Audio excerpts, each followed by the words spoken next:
Welcome to District Command Central, your go-to source for the latest news and updates on the Washington Commanders. Don't forget to hit that subscribe button and ring the bell so you never miss a play. If you're a Washington Commanders fan, this is one of those moments where you sit back, take a deep breath, and realize that maybe, just maybe, a problem that haunted this franchise for far too long is finally starting to fade away.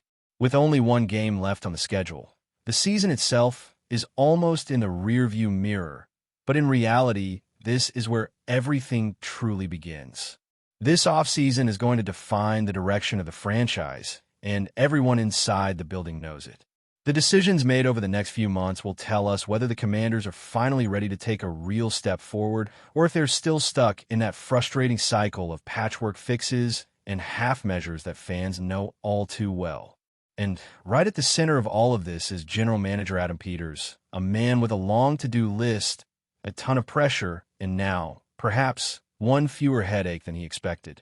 Peters inherited a roster full of question marks, holes, and lingering disappointments. And while rebuilding an NFL team is never a one-year job, the expectations are clear. The Commanders need upgrades across multiple positions. They need more depth, more consistency, and most of all, they need reliability in moments that decide games. For the last two seasons, one of the most glaring examples of that unreliability was the kicker position. It became almost surreal how often Washington fans would watch close games knowing that a routine kick was anything but guaranteed. That kind of anxiety wears on a team, on a coaching staff, and on a fan base, and it reached a breaking point. The organization tried to solve that problem in what seemed like a bold and decisive way, handing Matt Gay the largest one-year, fully guaranteed contract ever given to kicker. On paper, it was supposed to end the discussion entirely. In reality, it turned into a costly lesson. Gay struggled, plain and simple. His overall field goal percentage sat well below what you expect from a player brought in to be a stabilizing force. And from long distance, it was even worse. Making only 4 of his 9 attempts from beyond 50 yards is simply not good enough in a league where games are often decided by a single possession. Every missed kick chipped away at trust, and eventually it became clear that the situation was unsalvageable. By November, the Commanders finally pulled the plug and released Gay, officially admitting that the experiment had failed. That move alone did not solve the problem, though. It simply reopened a wound that had been festering for 2 full seasons. That is when Adam Peters made a move that raised eyebrows around the league and among the fan base, choosing to reunite with Jake Moody, who at the time was sitting on the Chicago Bears practice squad. The irony of it all was impossible to ignore. Earlier in the season, Moody had already delivered a walk-off field goal that beat Washington, a moment that stung deeply. Now, that same player was being asked to come in and fix the very problem he had once exploited. The reaction was mixed, to say the least. Many fans saw it as just another Peters move, another reunion with a former San Francisco player, another gamble that could easily go wrong. Moody's career up to that point had been anything but smooth. Drafted in the 3rd round, he entered the league with massive expectations, and the pressure that came with that draft status clearly weighed on him. Missed kicks, confidence issues, and inconsistency followed him. And by the time he landed in Washington, his reputation was far from spotless. For some, it felt like history was about to repeat itself. But football has a funny way of humbling narratives, and sometimes all a player needs is a fresh start in the right environment. Since joining the Commanders, Jake Moody has been nothing short of money. Kick after kick, he has delivered exactly what this team has been starving for: consistency. He has made every single field goal attempt, going 9 for 9, and that includes a long kick from beyond 50 yards, the exact range where his predecessor struggled so badly. Each successful kick felt like a small release of tension, not just for the fans, but for the entire sideline. The only blemish on his record came on an extra point attempt that was doomed from the start due to a bad snap, with the laces facing him, which any kicker will tell you is the ultimate nightmare scenario. Outside of that moment, Moody has been flawless, and perhaps more importantly, he has been calm in high-pressure situations. When the game is on the line, when the stadium is holding its breath, he has stepped up and delivered, sending games to overtime and sealing crucial moments without hesitation. That kind of reliability changes everything. It affects play calling, it affects fourth down decisions, and it affects the overall confidence of the offense and defense alike. Coaches can plan knowing that points are there when drives stall. Players can focus on execution instead of worrying about whether a hard-earned drive will end in disappointment. For a team trying to rebuild its identity, those details matter more than most people realize. Now, as Washington prepares to face the Philadelphia Eagles in the season finale, there is a sense of cautious optimism. Nobody is crowning Jake Moody as a long-term answer just yet, but the early returns are impossible to ignore. If he continues this level of performance, the Commanders may enter the offseason with one less position to panic over.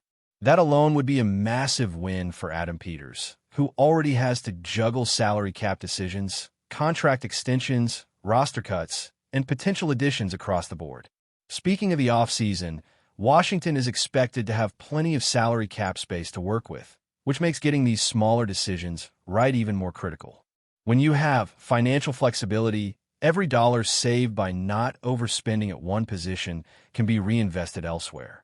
If the kicker position is truly stabilized, that money can go towards strengthening the offensive line, adding weapons, or shoring up the defense. This is how serious contenders are built, not just through splashy moves, but by quietly eliminating weaknesses one by one. For a fan base that has endured years of frustration, false hope, and rebuilding promises, the idea that something as simple as kicking might finally be resolved feels almost surreal. It is a reminder that progress in the NFL is not always flashy. Sometimes it shows up in the form of a calm specialist jogging onto the field, lining up, and doing his job without drama. If Jake Moody continues on this path, his late-season arrival could end up being remembered as one of the most quietly important moves of the year for the Washington Commanders. A small fix with a massive ripple effect as this franchise looks to become relevant and competitive once again. If you're enjoying the coverage, make sure to smash that like button and drop a comment with your thoughts on the Commanders' latest moves. We want to hear from you. The atmosphere around the Commanders has been buzzing with whispers that refuse to die, and the kind of whispers that grow louder the more the organization tries to keep the doors closed. Inside the building, people describe a tense environment, the type that only emerges when pressure, pride, and personality collide.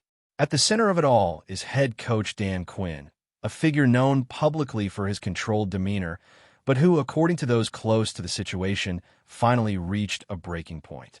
The story being told in hushed tones is that a confrontation took place behind closed doors, one that left coaches, players, and staff stunned by its intensity and by the words that were allegedly spoken in the heat of the moment. Sources connected to the locker room paint a picture of a practice session that spiraled out of control emotionally. There was frustration in the air, not just about execution, but about attitude, commitment, and trust. Quinn, who prides himself on discipline and collective accountability, reportedly felt that a certain player crossed an invisible line. It was not just a missed assignment or a mental lapse, but something deeper, something that suggested a lack of buy-in. Voices rose, body language stiffened, and what began as coaching quickly escalated into confrontation.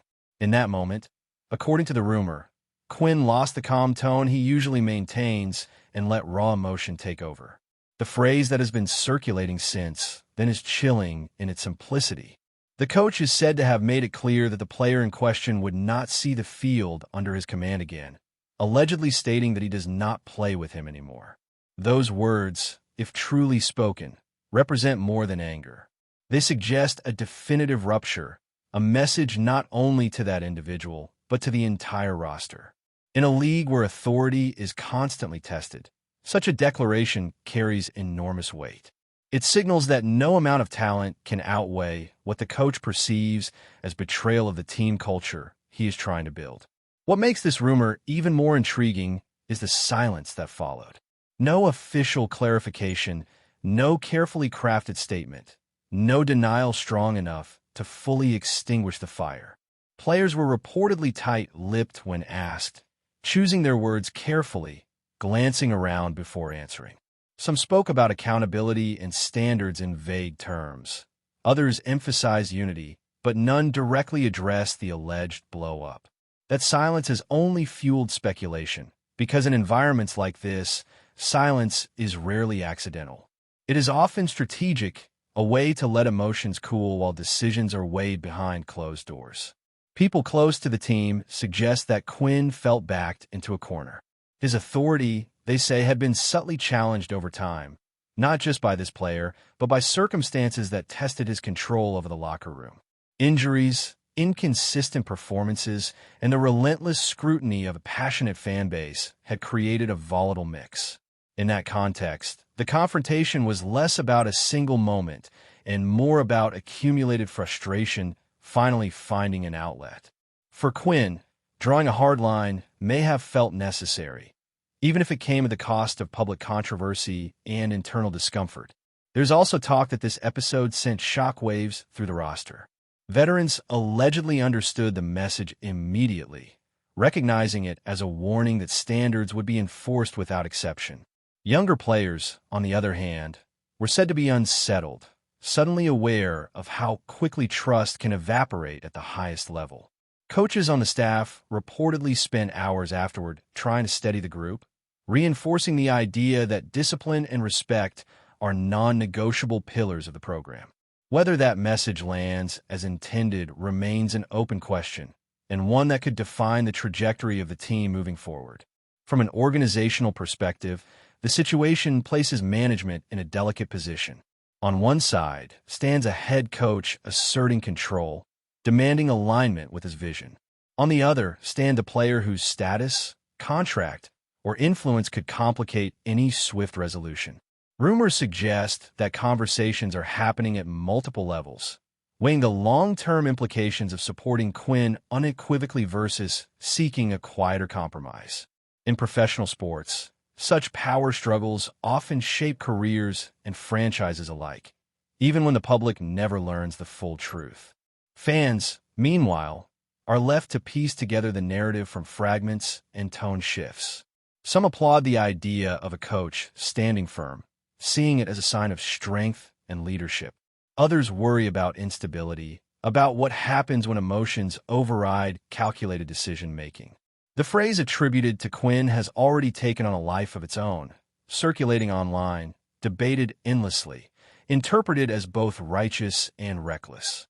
In the world of sports storytelling, moments like this become symbols, shorthand for deeper tensions that cannot be easily resolved. Whether the player truly never suits up again under Quinn, or whether this rumor eventually fades into the background, the impact of the story is undeniable. It has exposed the fragile balance between authority and collaboration that defines any locker room. It has reminded everyone involved that beneath the polished press conferences and scripted answers lie human beings driven by ego, passion, and pride. And it has added another chapter to the ongoing saga of a team searching for identity, stability, and belief. In the end, this may be remembered not for what was officially confirmed, but for how it revealed the raw edge of leadership when pushed to its limits. Thanks for tuning into District Command Central. Make sure to subscribe and follow us for all the Commanders news you need. Until next time, keep the faith and hail to the Commanders.